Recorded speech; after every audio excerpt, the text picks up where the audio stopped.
it's very difficult to have a conversation, actually, after watching something so amazing. And firstly, as a woman, as a human being, as an Iranian woman, I thank you very much. Can we please have a round of applause for these incredible actresses?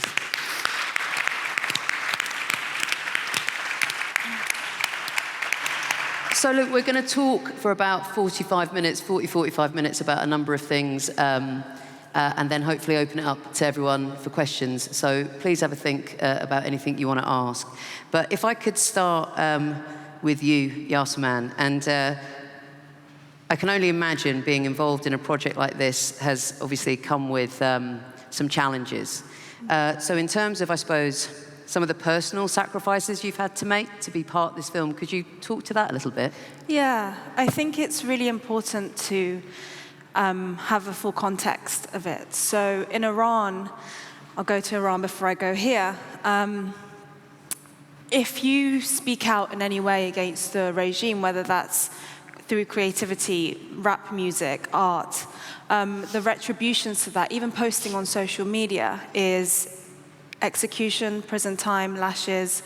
There's countless cases of it, which you can look up. Tumaj Salehi, a beloved rapper that's basically like Eminem or Stormzy here, it would basically be imprisoning him, putting him in solitary, even with political sponsorship, even with that. So that's the context.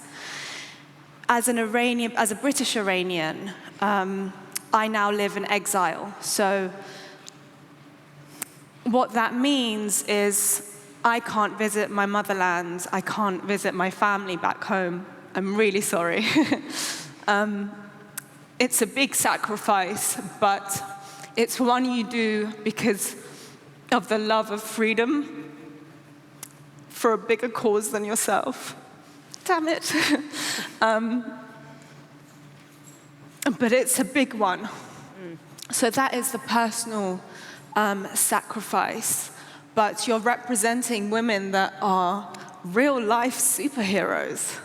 I mean, real life. I've seen a video recently of a girl, and they're not wearing hijabs anymore. You know, they're straight, outright, fierce, brave. And she runs to this bike because the morality police are after her. She sits on this bike, and this guy just drives off with her. And when we come to an event which is about advertising and representation, it's like, Nike. Yeah. Let's talk about it. Let's do it. So I've tangented, but that's okay. And you can cry as much as you like, by the way. We'll just have lots of cuddles. Can I ask you a little bit about, I suppose, you touched on it there at the end, I suppose what purpose-driven creative means to you and its importance? Yeah. For me, I think it's about creating work that shifts, that's closest to my heart. It's about creating work that shifts culture, that shifts, breaks down boundaries. But ultimately, it's about representation, not just visual representation of you're a diverse person, no, here's this role, but the story, the voice of that community, the voice of those people, and to have the full scope of that. And to be able to share that with people that are not from that culture. Yeah. It breaks down the bridges, it allows belonging. Doing this project has been the first time that I felt like, wow, this is what it means to be an Iranian woman. And not just that, it's her fierceness, her bravery. And I get to share that now. It's given me a sense of pride, you know? Yeah. So I think purpose-driven creativity is so much about that for me. And then if we look at, advocacy work that brands have done, the Night campaign for BLM, huge. And so I think Mahsa Amini, her name was the most hashtagged of all time in human history. Yeah. And I'm like, where is her? What are we doing with this? Because it's a missed opportunity. You've got real-life women that are superheroes, that are battling gender apartheid, and let's talk about it, let's do something about it, let's create. So I think that would be purpose-driven creativity for me. I think you need to be speaking to every single person in advertising. I think it's absolutely bloody brilliant. If I could talk to you a little bit, Elika. Hello. Hi. You have, crikey, I can't even imagine what those 5 years were like when you were fighting for the release of your father. And as I said, I'm Iranian, so if I get this pronunciation wrong, you can hit me with a sharp compliment afterwards. Ashoori. That's right. Oily, who was imprisoned alongside Nazanin Ratcliffe for 5 years. In The Guardian, you wrote about the difficulties that you had in trying to galvanise, I suppose, a sense of popular support for your father. Could you tell us a little bit about the difficulties that you found? It sort of is linked to what you just said in terms of being able to galvanise some mainstream support. Definitely. I mean, my dad was kidnapped by the regime in 2017, and this is when, as a family, we were not political, we weren't involved in anything government-related. So when he was quite literally snapped off the streets of Iran and put in a van when he was just there on vacation, it really sent us into deep shock, and we were silent for ages about the issue, because at the time, this is way before the Women Life Freedom movement, and it was a time of kind of political hush-hush, and we didn't know whether we had to speak up. Obviously, the case of Nazanin Ratcliffe had already happened a year before, and at the beginning, it was such a confusing time for us. We didn't even relate the two together, because there's so much corruption in Iran, and there's so much arrests happening that you almost don't know anyone who hasn't been arrested at some point for anything, as we've seen in the film. But when we did realize, that we had to speak up, I naively thought that the day that we go public with this, that it would create a storm, just like it had with Nazanin's case. But that kind of started an uphill battle of actually realizing that the real struggle here is to evoke public sympathy for our cause, because of things that were really hard to talk about at first, because they're so taboo, like not being white, my dad not having a Western name, and us being grown-up children.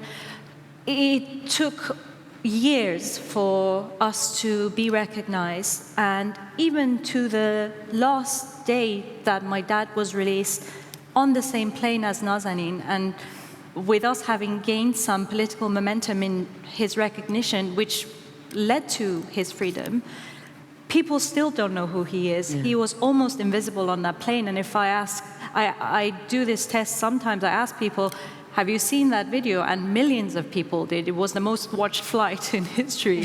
And I said, did you remember that Ashoori was on that flight? And they say no. And that was the struggle that we had. And upon reflection, when the Women Life Freedom happened, I felt like I had a warm-up to what it was to come.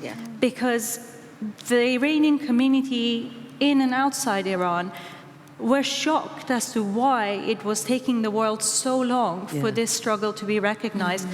It took the UK 6 weeks to even acknowledge that anything was happening after the death of Mahsa Amini. And that's when I had a light bulb moment, that I thought, this is it. There is something really flawed in our societal bias towards the Middle East that is causing people to disconnect from the pain of the people who are Middle Eastern. And our pain is seen as abstract, and our pain is seen as something that's not related to what's happening here. And that's how my activism actually ramped up, and I decided to be extremely vocal and merge the two experiences together. I'm so glad that your father, it's the most obvious thing in the world to say, but that he is now free, and that you're here, and that you can make sure we never forget what he's gone through and what countless other people are still going through. You were recently acknowledged in Vogue, very bougie, but for your activism, congratulations. I suppose, how helpful and how important was it, for publications, mainstream publications like Vogue, and the mainstream as a whole, and brands to recognize and support your activism and your story? it's extremely important because of the reasons I mentioned. The Iranian issues and struggles don't get the publicity that they need. I myself have been snubbed into going to events. I mean, Vogue was an extremely good opportunity for me to get the message across alongside the other 4 ladies that went there with me, and remarkable people. And I learned that no brands were going to actively come to me because we were the underdog in that scenario. I had to be my own brand. And with my dad being out and being able to show his own personality, we decided to take matters into our own hands. My dad ran the London Marathon 4 months after his release from prison, and he managed to raise £27,000 for Amnesty to help the political prisoners. And we had to fight this battle because even to this day, it's very hard to get brands and organizations to recognize that our struggle was real. But when it does happen, and when you get to be sitting somewhere and telling people that might not have known about this, about the issue, it's a victory. And it's hard-earned, but it's rewarding just as much. Absolutely. And it's small little increments, isn't it? Just growing, growing, growing. Can I ask you two fabulous ladies of advertising some questions, if you don't mind? This is to the two of you. Do you think, actually following on from what Elika was saying, do you think that brands, I don't want this to sound harsh, but are sort of more willing to get involved and to sort of support social statements and sort of activism only when that cause has already entered the mainstream and has become populist? So obviously big things like obviously Brexit and BLM, et cetera, et cetera. Do you think there is a reticence to get involved, to understand causes that aren't as well known? I think that there is a fine line between jumping on a bandwagon and seeing the future. And I think fundamentally, and we all know, that brands are really slow. Unless you're in social media, by which, sometimes for brands, the impact of that by nature can be more transient. So I think we are used to brands kind of joining the conversation rather than starting it. I think we kind of accept that. Whether that's right or not, I don't know, but they're pretty slow beasts, I think. You then have the other end of the spectrum when something becomes so ubiquitous and everybody is part of it, and then that almost has the opposite effect, when we look at kind of rainbow washing and all of that kind of, I sort of, I speak not from the community, but I don't really know who needs rainbow Listerine. I don't, but it's, if there's space to be in places where brands aren't, it's a risk. It's really interesting, right? There's this study called the Meaningful Brand Study. Oh, yeah. And basically it says if 78% of the brands in the world disappeared overnight, consumers wouldn't give a shit. And that is because for a brand to survive and thrive in this world, it has to know its place in consumers' lives, right? And advertising agencies are the same, right? We have to know our place, and that our place is to be useful, to tell people, to show people how to get the cleanest, the whitest whites, to use our voice, if you like, for good. So if those brands can be useful to that cause or that population or that person or those people or that, or what's happening at the moment, then when they do it right, Channel 4, then that's brilliant because we all move on. Yeah, we all move forward. That is the power of creativity. Yeah. I did not get into I didn't get into advertising to save the world. Yeah, I got into it to write jingles like a finger of fudge, and and all of that kind of shit. But very soon you realize the power you have when you can persuade people. Yeah. And one of the tricks, one of the assets we have up our sleeve is to take messages out of where we as consumers are used to seeing them, like the 9 o'clock news or like the broadsheet papers, and bring them out into somewhere else in culture where the population aren't used to seeing that message. Yeah. Because you jolt people out. You know what you think you're going to see on the news, and there's probably a film on the other side. But if you start watching that film and then something comes up and you're like, oh my God, I didn't know that, then actually that is a very powerful tool for to jolt people out and deliver a message another way. I'm going to ramble to get back on the point. I lived in East London. 2012 Olympics, I was dead against it. I saw people painting railings only half the side because there was the Olympic washing going on. And I'm like, how much? We could have bought 15 hospitals for that, right? And I still didn't watch the first lot. Then Channel 4 came out with the Paralympics campaign, and I saw a poster that said, thanks for the warm-up. I was like, oh my God. And then there was another one which was, if you think you can run fast on 2 legs, imagine running fast on 1. And it was like, Jesus Christ. And then suddenly, what you thought the Paralympics was going to be, black and white films of plucky kind of, plucky disabled people doing their best and bravo. And then suddenly this campaign comes out, which is, fuck you, look at us, this is incredible. Totally reframed the whole agenda around disability. Yep. And that was incredible. And then the subsequent work it's activism at its pokiest best. But we accept it as a viewing population because it's playing in a different space. Well, to follow on from that, and does that make sense? Totally makes sense, honey.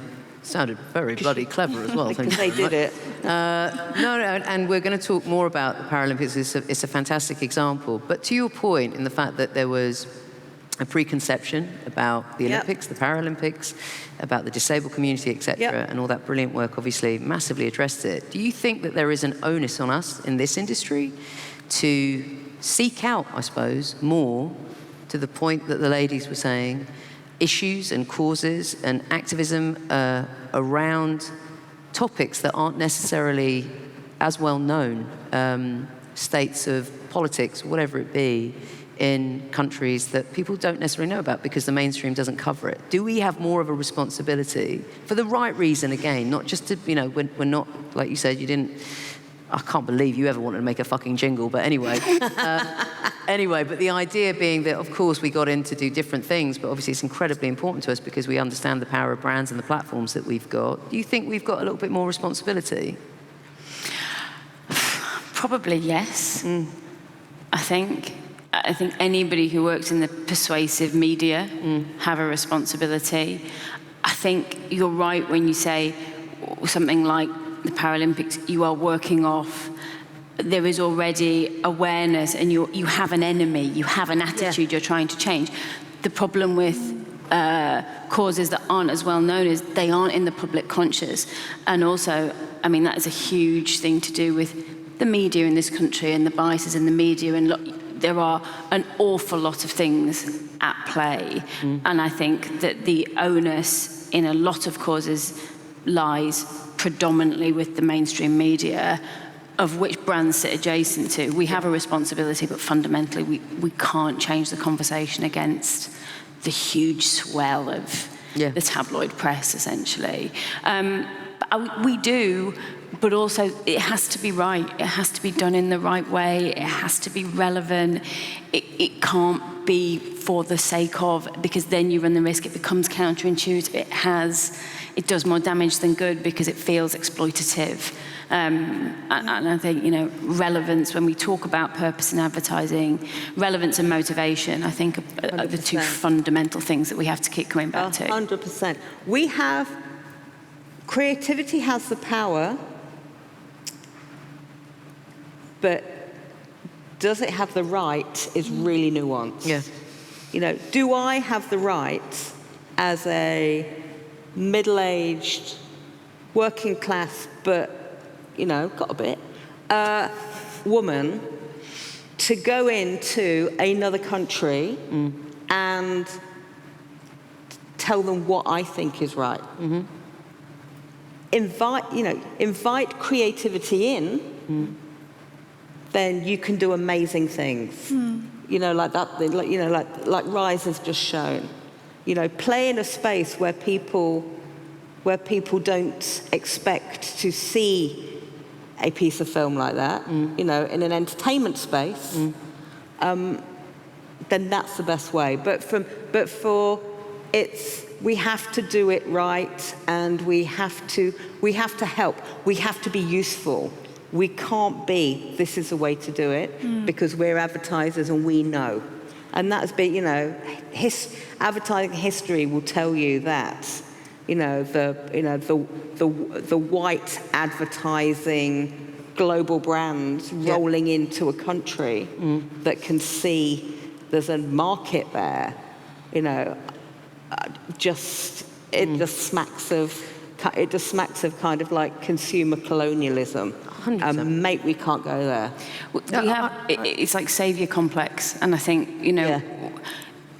and we all know performance work, purpose-led creative famously does really well because people care about it more, right? Because it actually is more than just a product.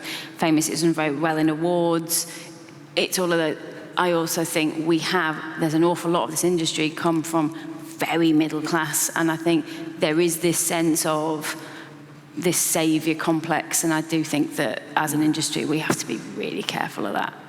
I agree, and I think all the points you make are absolutely spot on, and I think it does start, obviously, with mainstream media and the fact that, obviously, what we consume, but I think also, interestingly, at the same time, where you're talking about moving into, potentially, it's not obviously one size fits all, but when it's through entertainment, it's about raising awareness of the fact that ultimately we're talking about human rights, and ultimately we're talking about women's rights. Yeah. And I'm sure I'm making a massive assumption, but for a lot of people here, probably didn't know that is the state of grace in Iran and how women have to live in Iran. We see a little bit of news, so I think it's interesting in terms of how do we bring these issues, if they're important to us, more to the mainstream so it can fuel activism for the right reasons. But, 100%. 100%. So imagine in 40 years' time when you're sitting on your sofa and your career's over, there's a legacy and all the rest of it. Did you say 40 days? 40 years. Fuck's sake. 40 years. In 40 years' time, you look back on everything you've done, and like you said, the reasons why you got into it. Yeah. Do you think that you will... It's a tough question to ask, because who knows how you're going to feel at the end of it. Do you think that the more purpose-driven work that, say, for example, your British Heart Foundation work, which genuinely saved lives, like a lot of lives, and the Black Lives Matter work that you've done, do you think that stuff will matter more to you at the end of sort of when you look back on it all over the other stuff? I know it's comparing. It's weird. It's an odd one. But but like I say, I didn't get into advertising to save the planet. I got into it to sell cheese. I mean, that's glib, but you know what I mean. But there was a ramble to get back on the point. We did an ad for the British Heart Foundation which showed people how to perform CPR, because in Britain we don't teach it in schools.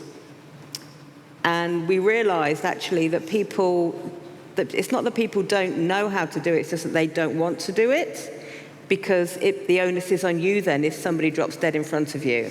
And you're like, shit, I know how to do this, but I don't want to be the one to do it.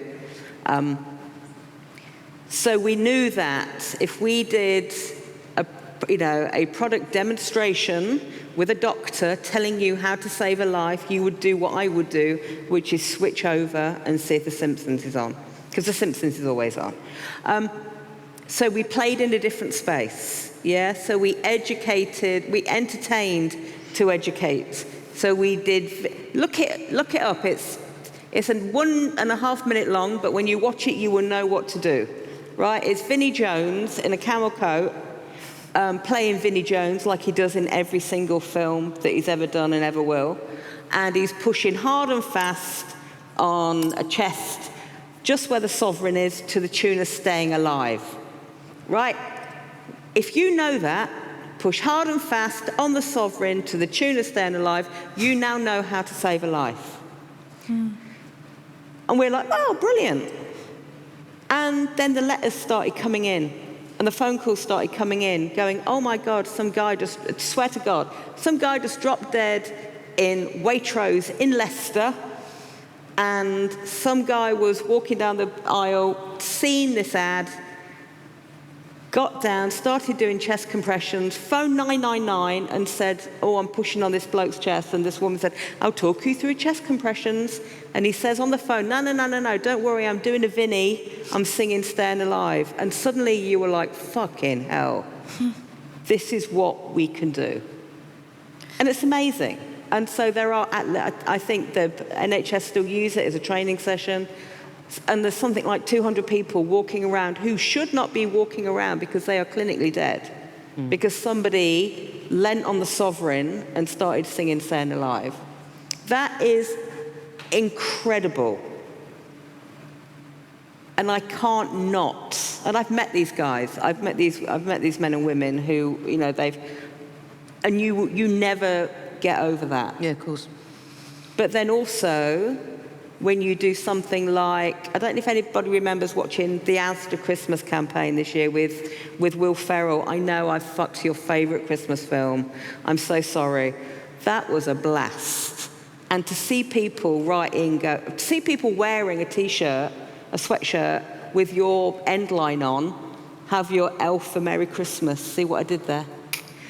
It's also you get a massive. I know I don't. It's so bad, but you get a massive blast from that as well. I know, and it is very much like comparing. That is the power of creativity. Couldn't agree more. And it's a very difficult question because it's like comparing giraffes and oranges. But no, I would go with. Obviously, you go with saving lives. Cool. Lynsey, we've talked about the wonderful work of you guys over at Channel 4 and obviously the work around the Paralympics. It's an obvious thing to say, but there was such a correlation between Channel 4 as a brand, the Paralympics as an event and an organisation, obviously the Paralympians. This sort of answers itself, I suppose, in obviously quite an obvious way, but how important is it for brands to have some form of direct connection to the subject that they're highlighting, especially when that dips into broadly, ultimately, human rights? Do you know what I mean? Yeah, I mean, we are, and that campaign that has run since 2012, and, myself and the team are involved in the latest iteration. It's worth saying an awful lot of very talented people have built that Superhumans campaign over the, what's 3 times 4? 12, thank you. 12 years that that's been running, 13 actually if you count the pandemic. So yeah, of course it's completely direct because it's an advert for the Paralympics featuring Paralympics. It doesn't get more direct. So we are, we're incredibly lucky to have such an amazing event to talk about, basically, because the Paralympics is great, as Vic has already said. I think it comes down, I said it earlier, it's relevance. It doesn't necessarily need to be super direct, but you need a link. There needs to be something that look, if we're all sat here going, I don't know, why is this toothpaste brand campaigning for nuclear disarmament? Yeah. There's a whole load of people at home also going, what? What the fuck is that? People aren't idiots. Exactly. And also, it's not just from a moral, ethical standpoint. It's an entertainment thing as well, because fundamentally people don't enjoy what they don't understand. So if they're asking too many questions through it, they don't. So I think there needs to be a logical link that doesn't mean you have to sort of jump through 5 hoops to get there. You know, you have obviously you have something very direct, Paralympics, the ad for the Paralympic, or Dove and Beauty, and or you have brands that play in those spaces already. You talked about Nike earlier, Yasaman. It's sort of, you have brands that play in dance or music, and therefore they can use those spaces to work with different talent or to apply those to different causes. So I think that's really important. The relevant side is really important, and then I think the motivation. But again, we're really lucky at Channel. You know, Channel 4 exists to provide an alternative. It exists to challenge the status quo, to give a voice and a platform to people who wouldn't ordinarily have them. We're also not-for-profit. And this isn't to say that people in not-for-profits always get it right and for-profits don't. It's not that at all. But it does mean that the motivation of why you're doing something isn't as, put it this way, if you're for-profit and your main driver is your bottom line, it's profit basically, and you're saying, well, why? So why are you doing that? And it doesn't preclude profits from being in that space. What it does do, rightly so, is ask you to prove why you're doing that more. And what are the infrastructures within your business? What is the long-term platform? Why, you know, it'd be really nice if you've been doing it quietly for a year and then you come out with a piece of comms, because it's not just about comms, it's about structural change. And if you are working with causes, if you are working with marginalised groups, you should want the success of that to be more than loads of people bought more chocolate bars. 100%. You know? So But I think those two. I think things like Channel 4 are really important because they make the unseen seen. Yeah, I remember, I'm old enough to remember when Channel 4 first started and they did the Alternatives Queen's speech. 3 o'clock on Channel 4, Christmas Day. You know, you'd got on BBC and ITV, you'd got Liz, bless her heart, giving it the my Family and I, right? And on Channel 4, you had Quentin Crisp doing the Alternatives Queen's speech. I had never seen anything like that before. And that whole platform, that is the first time you know, when you watch things like Russell T Davies does, you know, with the kind of like, with Queer as Folk and all those kind of things, you're like, wow, actually, that's storytelling, but it's brave. But you don't realize how brave it is because you're being taken on by a story and you're being seen and all this kind of stuff. And then you literally, you let it park for a bit and then you're like, wow, actually, that has totally opened my eyes. Or thank God, look at them, they're showing a menopausal woman. I love who isn't complaining about her hair or some shit like that. Thank goodness Lynsey's on here, because you are the biggest fan of Channel 4. Oh my God, I love it. No, it's great. Absolutely. Can I just say one thing as well, while we've got this opportunity and it's public?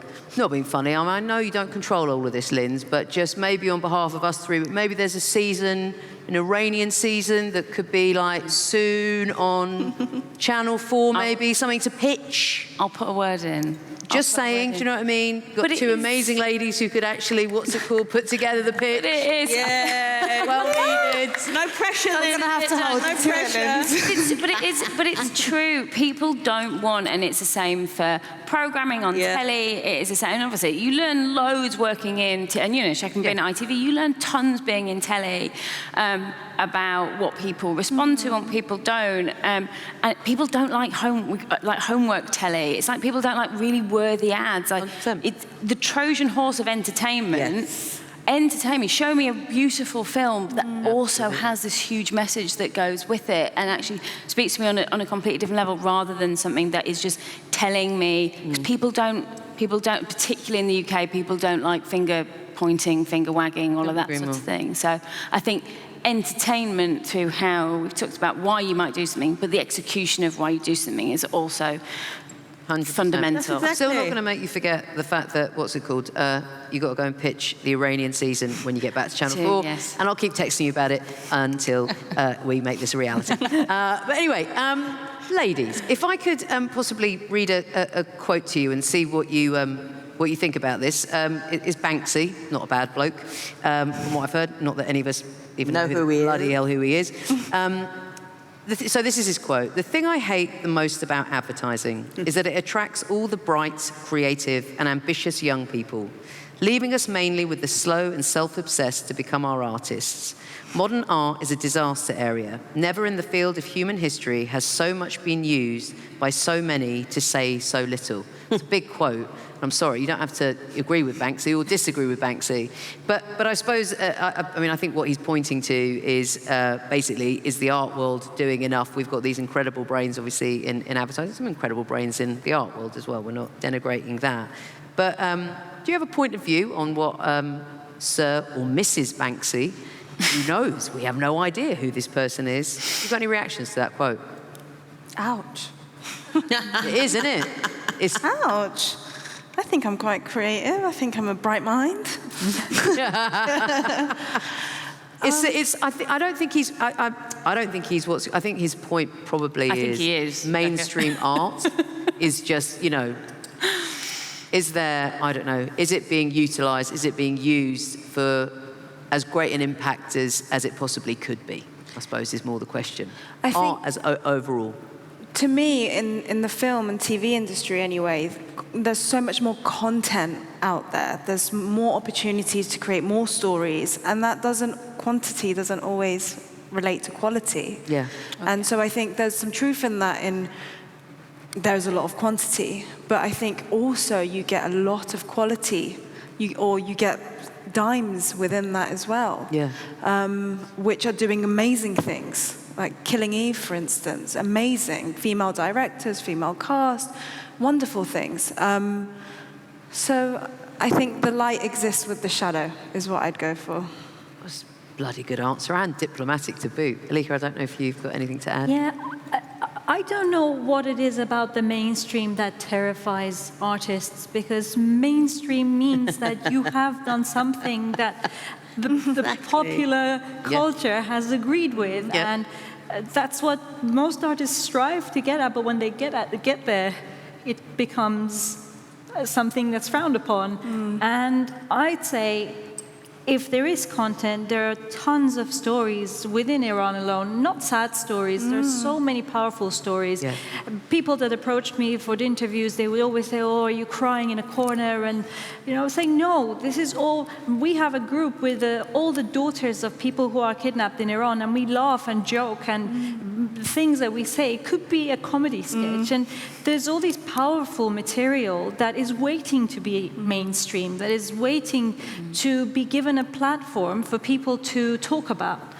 And it's not being talked about. So I would say I'm happy for something to go mainstream, and then we deal with it then. And if people don't like it, then good, because there's a discussion on it. But you see, that is amazing, right? So imagine, I won't drop Channel 4 in it because already you've got to do your Iranian season. So imagine you sit down and you're going to... See how we've made this a reality? It is, isn't it? Iranian season. Like, well, imagine you're sitting down to watch a film or to watch a series or something like that, and you open on, 5 or 6 women, and they're in a coffee bar or they're in the top of somewhere, or they're around somebody's houses, and they're having these kind of like really funny conversations about something that's just happened or a message that they've got, and you're like, no, I get that, and you start to feel part of it because it's been shot in a really, really, really good way, and then somebody drops the fact in that all of these women are the daughters of people that have been locked up.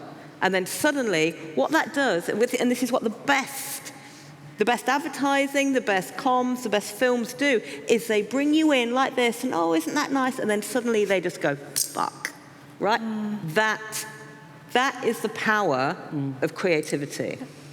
And that is like, that's wow. But then as a viewer, you're invested.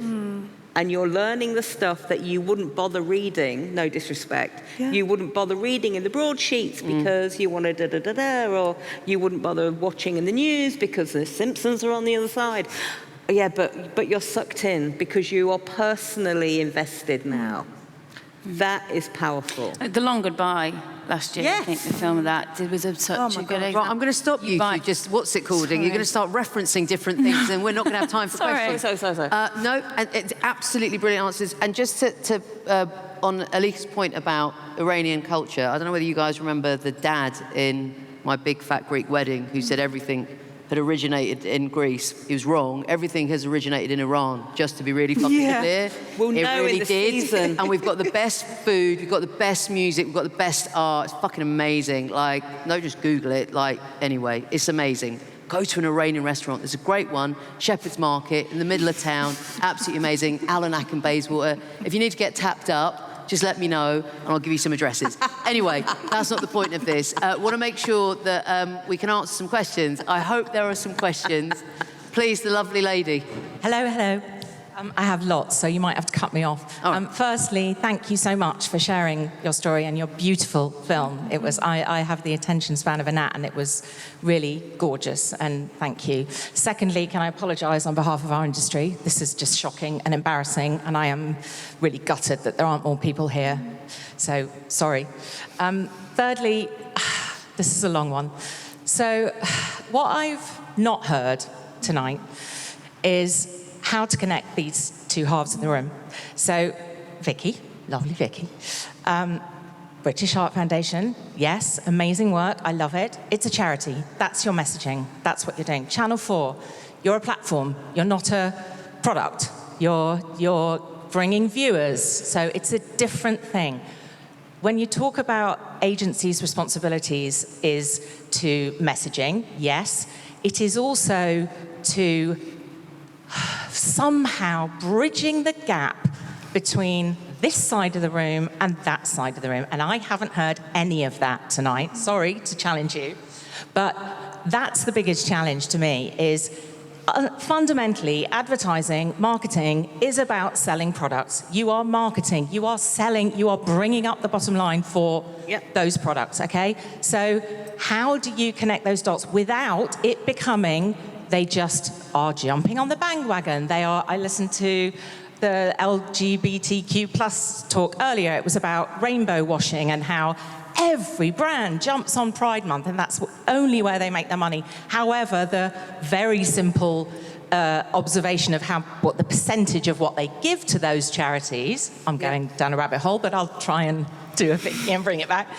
I suppose I really struggle with, and also what depressed me, Lynsey, beautifully, but awards, the fact that awards is that, you know, historically, purpose-driven advertising does really well at awards. That is so depressing to me, because that is so self-serving, and that's not what this is about. And no, we're not in advertising to save the world, but surely we must be able to do something to connect the dots.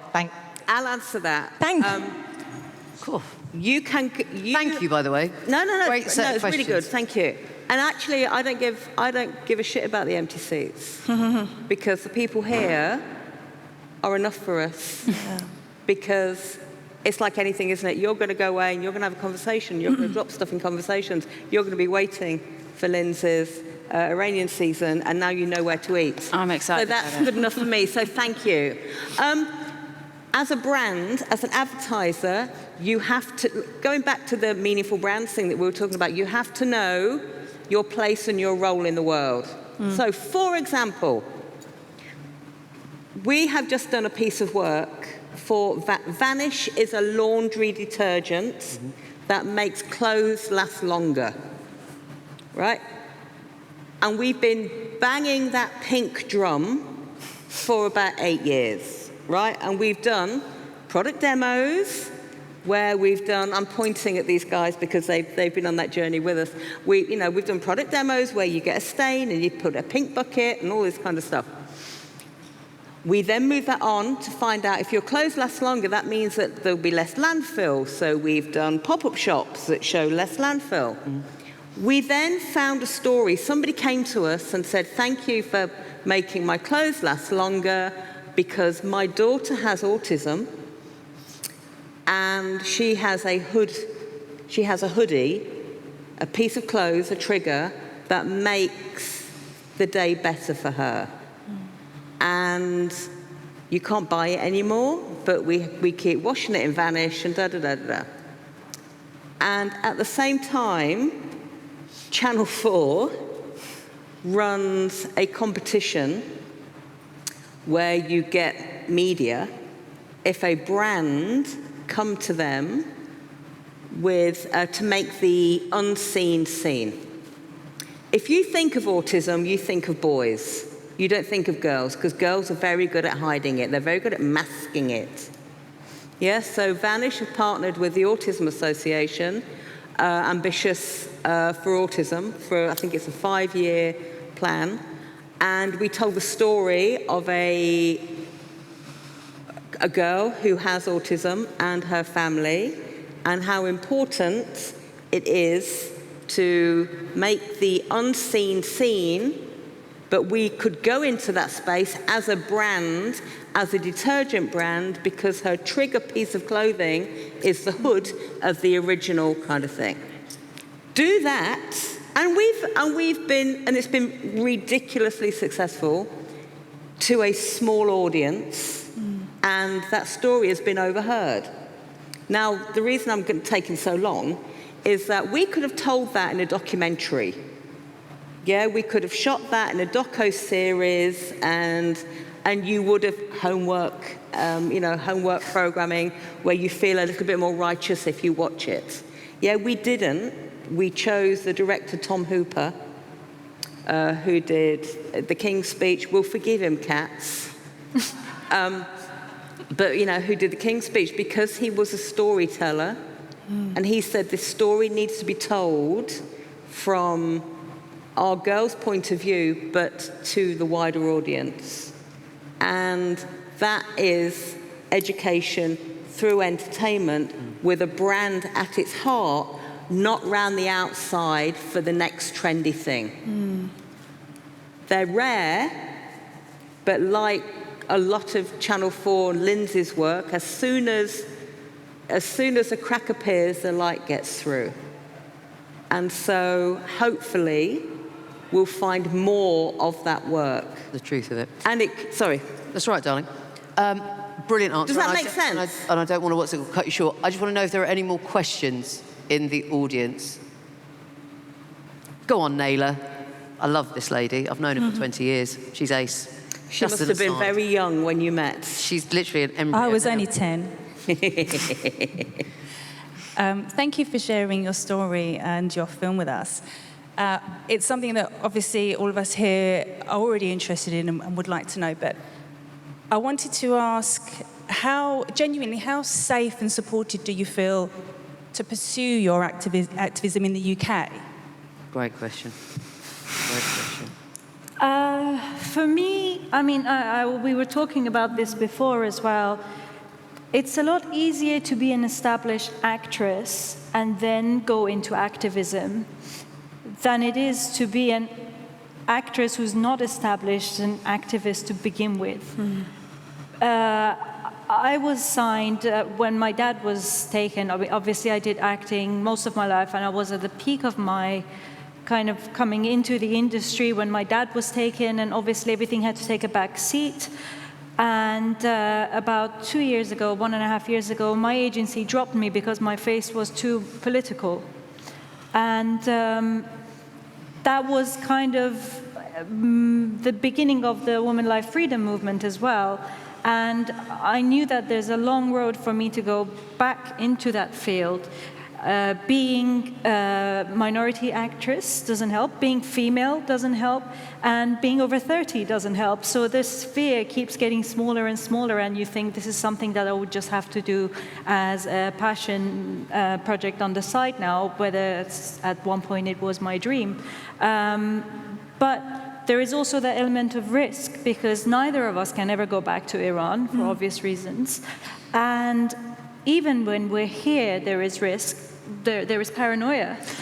Yeah, I was talking to you about how it was interesting for me post-Rise being released. I went to a protest, as I always did, but I wore glasses and I was much more conscious. And if I'm being completely candid, I had to go through rounds of what might happen and imagining potentially the worst and then drawing myself back. There are a lot of stories and government sanctions that have come in to protect British Iranians and the diaspora because they are silenced, even abroad. And if you have family in Iran, they can be targeted to silence us. Now, British people have the privilege of not having that, which is why we need your help, we need your support, we need your advocacy, so that even though we live thousands of miles away, we can continue to do work that's important and feel safe. And yeah, I'm also a breathwork therapist, and I was saying to you that, I don't feel comfortable posting where my sessions are, because there's a part of me that's like, you got to be mindful that you've done this project. You've got to be mindful about your safety. And I think that's something you start to navigate, and also the professional side of things, that I want to be a working actress. I love it. It's my joy and my passion, and I want to work on further stories. So navigating, representing my community, because I feel deep in my heart that I want to. And I left Iran when I was 7, so for me to have this voice, like I'm carrying their voice, so I want to and have to. And also, I want my life, and to navigate that. I hope that answers.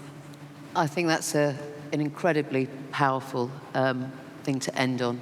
Thank you. Thank you, you two, because you're ace as potatoes, obviously in every way, and very clever.